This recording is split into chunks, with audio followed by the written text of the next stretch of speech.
정부가 오늘 이재용 삼성전자 부회장, 신동빈 롯데그룹 회장 등 주요 경제인들을 위주로 광복절 특별 사념을 단행했습니다. 민생과 경제 회복에 중점을 둔 결정입니다. 특사를 받은 경제인들이 경영 일선에 복귀할 전망이지만 여러 규제들로 경영하기 녹록지 않은 상황에 정부 지원에 대한 목소리가 커지고 있습니다.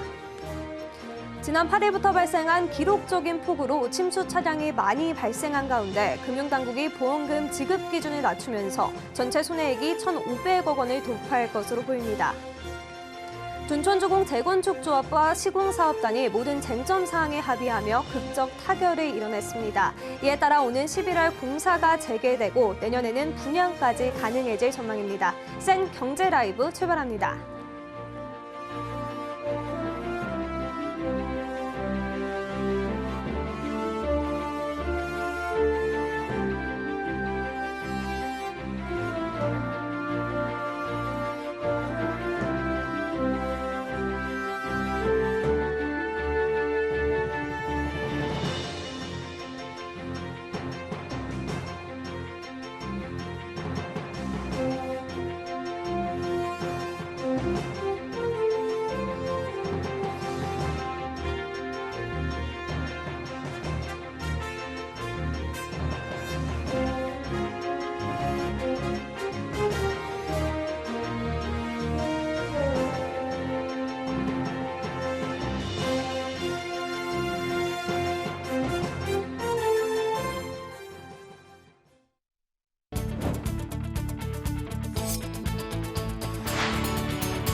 시청자 여러분 안녕하십니까? 센 경제 라이브 최민정입니다.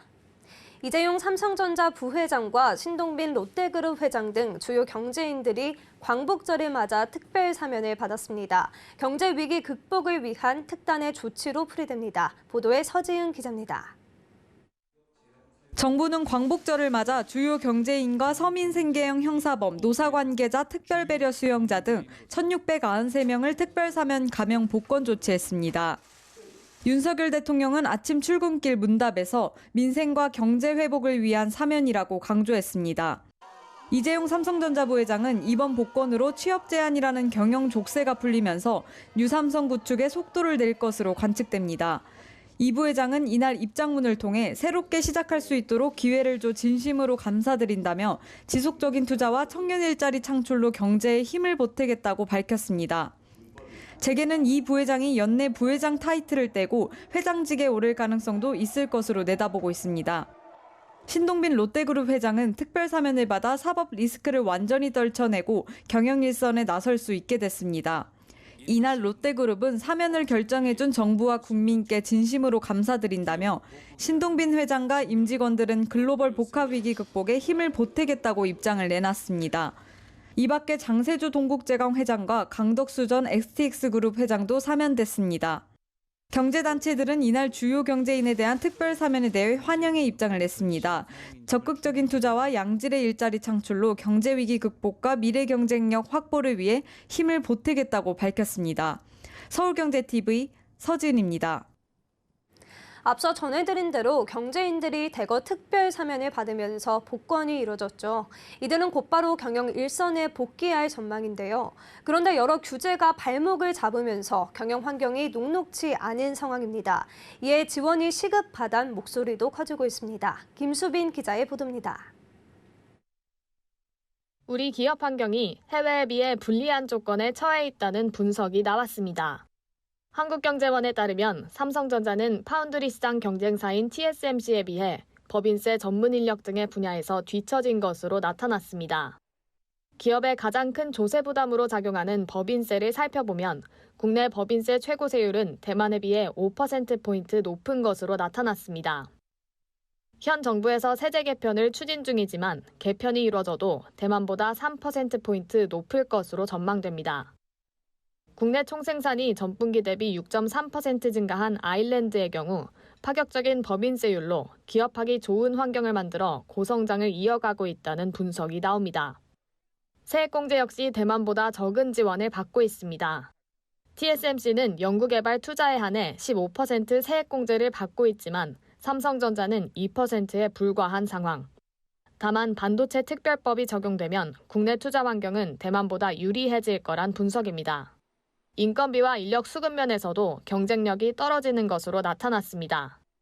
특히 매년 반도체 인력 양성 규모는 대만이 7배가량 많은 것으로 집계됐습니다. 전문가들은 국내 기업들이 기술 패권 경쟁에 대응하기 위해 해외 선진업체 수준의 인프라 지원이 필요하다고 조언합니다. 법인세 인하와 연구개발 시설 투자 세액공제율 인상, 인력 양성 등의 대책이 필요하다는 겁니다. 당정 역시 신속하고 과감한 규제 개혁을 통해 환경을 개선하고 기업의 경쟁력을 제고해 기업하기 좋은 나라를 만들어야 한다는 데 공감대를 형성하는 분위기입니다. 서울경제TV 김수빈입니다. 국제유가가 하락하면서 지난달 수입 제품의 전반적인 가격 수준이 석 달 만에 떨어졌습니다. 한국은행이 오늘 발표한 수출입 물가지수 통계를 살펴보면 7월 기준 수입 물가지수는 153.49로 6월보다 0.9% 하락했습니다. 이는 지난 5월과 6월 2달 연속 올랐다가 지난달 내림세로 돌아선 겁니다. 품목별로는 국제유가가 한 달 사이 8.9% 내리면서 원재료 중 광산품의 하락폭이 2.8%로 가장 컸습니다. 중간재는 석탄 및 석유 제품과 제1차 금속 제품을 중심으로 수입 물가 지수를 끌어내렸습니다. 지난 8일 중부 지역을 시작으로 이어진 기록적인 폭우의 여파로 주요 밭작물의 도매 가격이 오른 것으로 나타났습니다. 오늘 한국농수산식품유통공사에 따르면 전날 무 20kg의 도매 가격은 29,000원으로 일주일 전보다 25% 넘게 상승했습니다. 같은 기간 배추 10kg의 가격은 4.6% 오른 2,360원, 감자 20kg의 가격은 8.5% 오른 44,840원으로 조사됐습니다. 이 작물들은 집중호우 피해를 본 강원, 경기, 충북 등 중부권에서 주로 재배되는 품목입니다. 농림축산식품부 관계자는 무, 배추, 감자는 노지에서 재배되는 만큼 비가 많이 오면 출하가 지연된다며 일시적으로 가격이 오를 순 있겠지만 출하가 재개되면 곧 다시 안정세를 찾을 것이라고 내다봤습니다.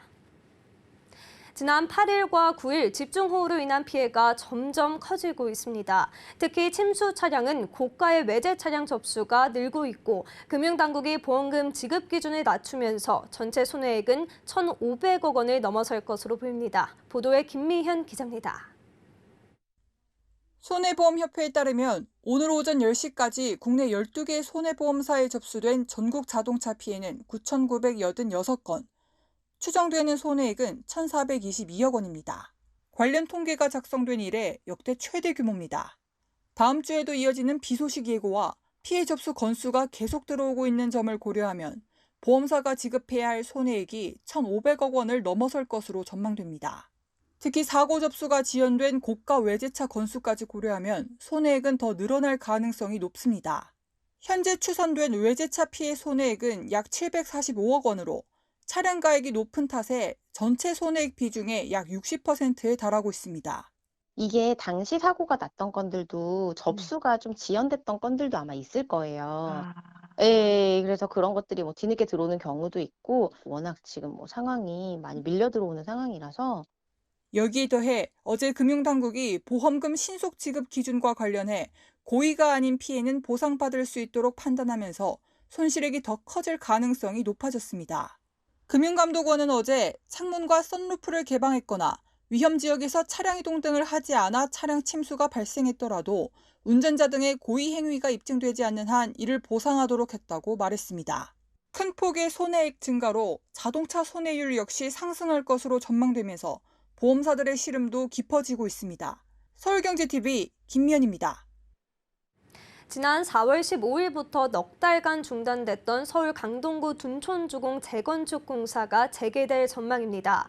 평행선을 달리던 조합과 시공단이 모든 쟁점 사항에 합의하며 극적 타결을 이뤄냈는데요. 내년 1월 일반 분양까지 가능할 것으로 보입니다. 설석용 기자의 보도입니다. 둔촌주공 재건축 조합과 시공단이 극적 합의를 이루면서 넉 달간 멈췄던 공사가 재개될 것으로 보입니다. 조합과 시공단에 따르면 양측은 지난 11일 둔촌주공 재건축 조합 사무실에서 공사 재개를 위한 최종 합의문에 서명했습니다.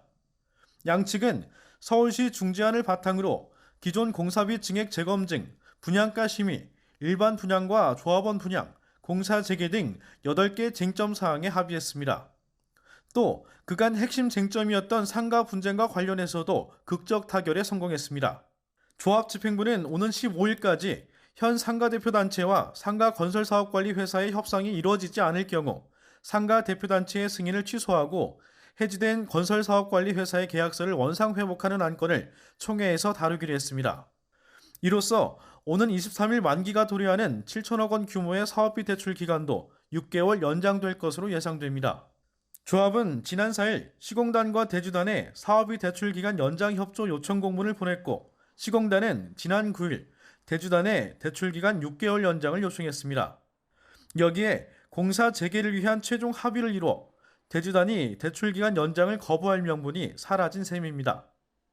6개월 연장 결정으로 내년 2월로 만기가 변경되면 조합은 총 12,032가구 중 4,786가구에 달하는 일반 분양 물량의 계약금 등으로 사업비 대출 7천억 원을 변제할 전망입니다. 조합 관계자는 시공단과의 합의로 올해 11월 공사 재개, 내년 1월 일반 분양이 가능하게 됐다고 밝혔습니다. 진통을 겪던 둔촌주공 재건축 현장이 공사 재개 소식을 알린 가운데 분양을 기다리던 대기 수요자들의 관심이 집중될 전망입니다. 서울경제TV 설소경입니다. 정부와 서울시가 강동구 둔촌주공 등 서울 재개발, 재건축 조합 3곳에서 불법 행위를 적발해 검찰에 수사를 의뢰키로 했습니다. 정부와 서울시는 지난 5월 23일부터 6월 3일까지 강동구 둔촌주공, 성북구 보문 5구역, 은평구 대조 1구역 등 조합 3곳을 대상으로 합동 점검을 실시한 결과 총 65건의 부적격 사례를 적발했다고 밝혔습니다. 부적격으로 판단된 사례는 조합행정, 예산회계, 용역계약, 정보공개, 입찰권 등이었습니다. 정부와 서울시는 유사 사례의 재발을 막기 위해 하반기에도 시공사 입찰과 조합 운영 과정을 점검할 계획입니다. 인플레이션 정점론이 제기되며 코스피가 2달 만에 2,500선을 회복했습니다. 예상보다 낮은 미국 소비자 물가지수도 확인되자 국내 증시는 상승폭을 높였는데요. 한 주간의 증시 흐름 윤혜림 기자입니다. 미국 7월 기대 인플레이션율이 6.2%로 지난달보다 0.4%포인트 하락했습니다. 이에 인플레이션 정점론이 거론되며 주 초반 코스피는 강보합권에서 마감했습니다. 특히 미국 인플레이션 감축 법안 상원 통과 소식에 외국인이 2차 전지와 자동차 관련주를 사들이며 긍정적인 수급 흐름도 이어졌습니다. 다만 엔비디아에 이어 마이크론 테크놀로지 등 글로벌 반도체 대장주의 부정적인 실적 전망에 전기전자 업종 중심으로 코스피는 잠시 주춤했습니다. 현지 시간 11일 미국 7월 CPI가 전년 동월 대비 8.5% 올라 예상치를 밑돌았습니다. 다시금 인플레이션 완화 기대감이 확산되자 국내 증시는 상승세를 보이며 2,520선을 회복했습니다. 코스피는 한 주간 1.49% 오른 2,527.94포인트의 거래를 마쳤습니다. 같은 기간 코스닥은 0.01포인트 내린 831.63포인트를 기록했습니다. 한 주간 수급 동향을 살펴보면 코스피는 개인이 매도한 가운데 외국인과 기관이 매수했고 코스닥은 개인이 매수, 외국인과 기관이 매도하며 반대 양상을 보였습니다. 이번 주 증시에선 미국 IRA 법안 통과로 친환경 관련주에 기대감이 쏠리며 LG 에너지솔루션, 삼성 SDI 등을 포함한 2차 전지 업종의 주가가 일제히 강세를 보였습니다. 증권업계는 최근 물가정점 통과 기대감과 함께 외국인 매수세가 지속된다는 점을 상기할 필요가 있다며 2분기 실적 기간을 통과하며 이익 전망치가 상향된 포스코케미칼, 현대로템, SL, 현대차 등의 종목에 주목하며 포트폴리오의 적극적인 리밸런싱을 고려해야 한다고 조언했습니다. 서울경제TV 윤혜림입니다. MSCI가 오늘 8월 분기 리뷰를 발표하고 SK텔레콤을 한국지수에서 편출키로 결정했습니다. 편입 후보로 관심을 모았던 카카오페이도 이번 편입 열차에 함께하지 못했는데요. 앵커 리포트입니다. 오늘 발표된 MSCI 지수 8월 분기 리뷰에서 SK텔레콤이 제외됐습니다. MSCI 지수 편입 기대감이 컸던 카카오페이 또한 유동 시가총액 부족으로 편입에 실패했습니다. 최근 SK텔레콤의 외국인 지분율이 늘어나면서 외국인 추가 매수 가능 한도가 줄어들며 편출된 것으로 풀이됩니다. MSCI에서 제외될 경우 MSCI를 추종하는 패시브 펀드 자금들이 유출돼 주가에 타격을 줄 수 있습니다. 실제 증권업계에선 SK텔레콤을 추종하는 ETF 등 패시브 펀드 자금이 700억에서 1,000억 원가량 유출될 것으로 전망했습니다. 이에 편출된 SK텔레콤과 편입에 실패한 카카오페이 모두 오늘 약세를 보였습니다. 다만 증권업계에선 SK텔레콤의 주가 타격이 크지 않을 것이라며 오히려 편출 불확실성 해소가 호재로 작용할 수 있다는 전망입니다. 그래서 MSCI의 물량이 한 4분의 1 정도밖에 되지가 않기 때문에 이렇게 크게 영향을 받을 것 같지가 않고 오히려 해소되고 나면 주가에 좀 더 긍정적인 이벤트가 아닐까. 이외 MSCI는 LG에너지솔루션, 우리금융지주, 하이브 등 3개 종목에 대해선 MSCI 유동 비율을 상향 조정하며 패시브 자금이 추가 유입될 것으로 보고 있습니다. MSCI 정기 지수 변경은 오는 9월 1일 이루어질 예정입니다. 서울경제TV 최민정입니다. 지난달 외국인이 국내 상장 주식을 7개월 만에 순매수했습니다. 월간 기준으로 올해 들어 기록한 첫 순매수입니다. 금융감독원이 발표한 2022년 7월 외국인 증권 투자 동향에 따르면 7월 한 달간 외국인은 상장 주식 2,450억 원을 순매수했습니다. 외국인은 지난 1월 1조 6,770억 원을 순매도한 이후 6월까지 6개월 연속 순매도 행진을 이어간 바 있습니다. 그러나 7월 코스피 시장에선 1조 1,310억 원을 순매수한 반면 코스닥 시장에서는 8,860억 원을 순매도했습니다. 정부가 추석 명절을 앞두고 장바구니 물가 잡기에 나섰습니다. 할인 쿠폰을 풀고 농축산물도 23톤이나 방출키로 결정했습니다. 정부는 오는 15일부터 추석 성수품을 최대 30% 저렴하게 구매할 수 있는 농축수산물 할인 대전을 시작합니다. 방기선 기획재정부 1차관은 오늘 비상경제 차관회의에서 오는 15일부터 추석맞이 농축수산물 할인 대전을 시작한다며 9월 12일까지 할인 쿠폰을 활용해 대형마트, 전통시장 등에서 20대 성수품을 20에서 30% 할인된 가격에 구입할 수 있다고 전했습니다. 한편 정부는 전날 발표한 추석 민생 안전대책에서 총 650억 원의 할인 쿠폰을 제공하고 1인당 사용 한도도 2에서 3만 원으로 확대한다 발표했습니다. 이와 함께 역대 최대인 23만 톤 분량의 성수품을 공급하고 할당 관세 도입 등을 추진해 지나치게 오른 20대 성수품의 평균 가격을 원래 수준으로 되돌린다는 방침입니다. 포스코 인터내셔널이 오늘 포스코 홀딩스 자회사 포스코 에너지를 흡수 합병한다고 밝혔습니다. 이날 포스코 인터내셔널은 이사회를 열고 합병안을 의결했습니다. 오는 11월 4일 주주총회 승인을 거쳐 내년 1월 1일 통합합병법인이 출범할 예정입니다. 포스코 인터내셔널 관계자는 합병을 통해 그룹 내 에너지 사업을 통합해 LNG 사업 밸류체인을 완성함으로써 경쟁력 강화 및 경영의 효율성 제고를 실현하기 위해 결정했다고 전했습니다. 두 회사가 합병할 경우 연간 매출 규모는 약 40조 원, 영업이익 1조 원 이상 규모를 갖춘 초대형 회사가 탄생할 전망입니다.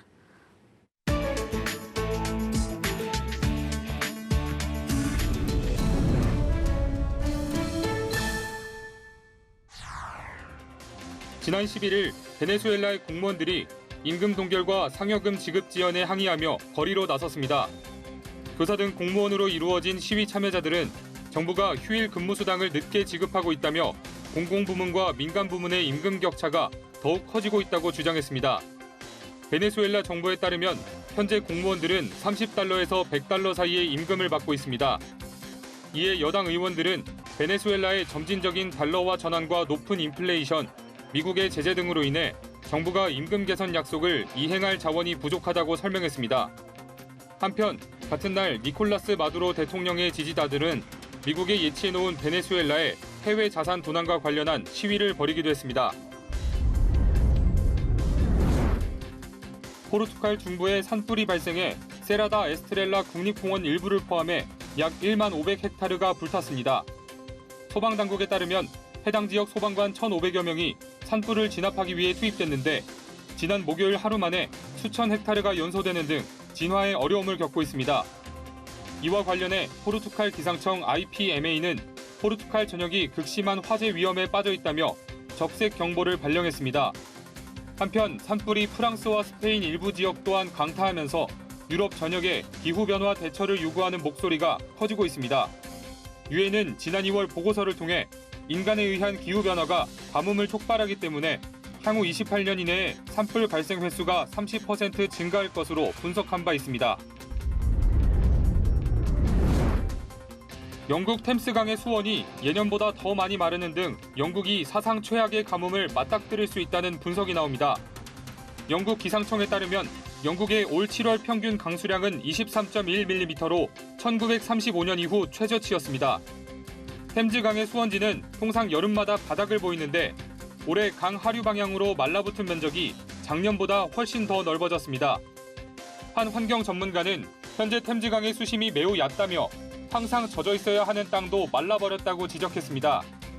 기후 전문가인 한나 클록은 적은 강우량으로 인해 강의 수위가 낮아졌다며 농업용 산업용으로 사용할 수로의 물까지 말라붙고 있다고 경고했습니다. 또한 만약 8월에 비가 내리지 않는다면 내년 상반기에 영국은 정말로 심각한 문제에 직면할 수 있다고 전했습니다. 한편 영국 기상청은 지난달 기온이 섭씨 40도를 돌파하자 사상 처음으로 잉글랜드와 웨일즈 일부 지역에 극한 더위 주의보를 발령한 바 있습니다.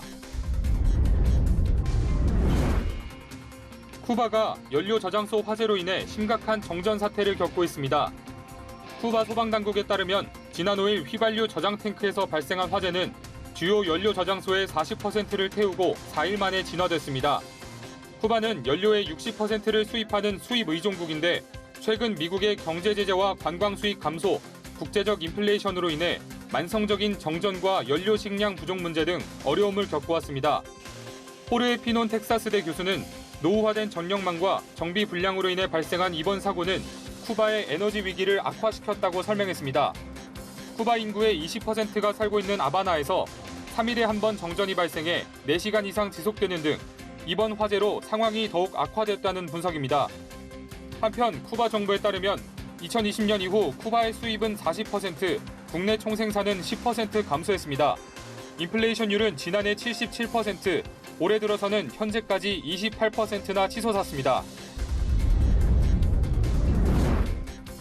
지난 목요일 미국 오하이오주에서 FBI 건물에 침입하려던 괴환과 경찰이 총격전을 벌였습니다. 오하이오주 관계자는 기자 브리핑에서 이번 사건으로 인한 사상자는 없고 용의자는 침입에 실패했다고 발표했습니다. 네이선 데니얼스 오하이오주 고속도로 순찰대 경위는 오전 9시 15분쯤 무장한 용의자가 신시내티에 위치한 FBI 현장 사무실에 침입을 시도했지만 실패한 후 달아났다고 말했습니다. 이에 NBC 뉴스는 반자동 소총으로 무장한 용의자가 건물에 총을 발사했다고 보도했습니다.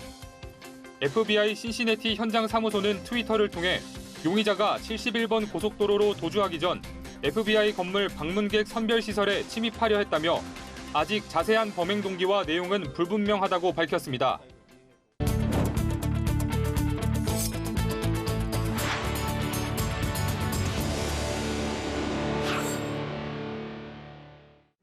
센 경제 라이브, 저희가 준비한 소식은 여기까지입니다. 행복한 주말 보내시길 바랍니다. 고맙습니다.